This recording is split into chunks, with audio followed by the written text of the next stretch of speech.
આજે તો ફ્લેટમાં ગણપતિ બાપાનું આગમન કર્યું. શું કે મિત્રો, સવારમાં મસ્ત તૈયાર થઈ ગયા હતા કેમ કે આજે આપણા ફ્લેટમાં ગણપતિ બાપા આવવાના હતા. તો તૈયાર થઈને આવી ગયા હતા આપણે ઘનશ્યામ દાદાના ઘરે કેમ કે ગણપતિ બાપાની મૂર્તિ ત્યાં રાખી હતી. આપણે ગણપતિ બાપાને લાવી આવે તો આખા ફ્લેટનો આટો તો મોડાવવો પડે ને.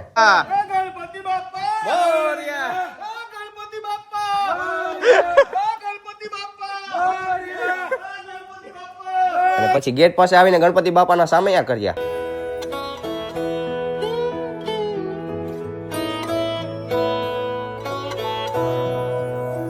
જિગ્નેશ કાકા તો ઢોલ લઈને લાગી ગયા હતા વગાડવા. જાસવી બેન તો સવારમાં તૈયાર થઈને આવી ગયા હતા. એલી તું હુઈ જા, તને ઊંઘ નથી આવતી. પછી તો કાનાભાઈ ઢોલ વગાડવાનું ચાલુ કર્યું. જોરદાર વગાડે છે. એલા તું હાલે એવો હું.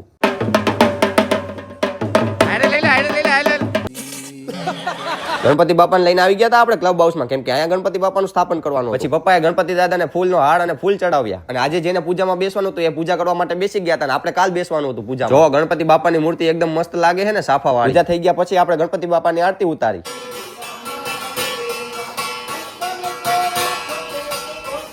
અહીંયા સ્પીકર તો લાવી નાખ્યું હતું પણ કેબલ લાવવાનું ભૂલી ગયા હતા એટલે આવી રીતે ફોનમાં માઇક રાખીને આપણે વગાડતા. આવી ગયા હતા આપણે વઢવાણ સ્વીટ માર્ટમાં લાડવા લેવા માટે કેમ કે ઘરે ગણપતિ બાપાને ધરાવવા પડશે ને. પછી તુષાર કાકાને ત્યાંથી લાડવા લઈને નીકળી ગયા ઘરે જવા માટે. આવી ગયા હતા આપણે જમીને દુકાને. આનો આખો વ્લોગ તમારે જોવો હોય તમારે યુટ્યુબ ચેનલ વિવેક ફન વ્લોગમાં આવેલો છે તો ફટાફટ જઈને જોતા આવજો અને બાયોમાં લિંક એ આપેલી છે. દુકાને આવ્યા તો અહીંયા તો કામ ચાલુ હતું લાઇટિંગ. અમદાવાદથી દિનેશ કાકા અને રાજુ કાકા આવ્યા હતા તો થોડીક વાર એમની સાથે બેઠા. તો હાલો મળી કાલના વ્લોગમાં.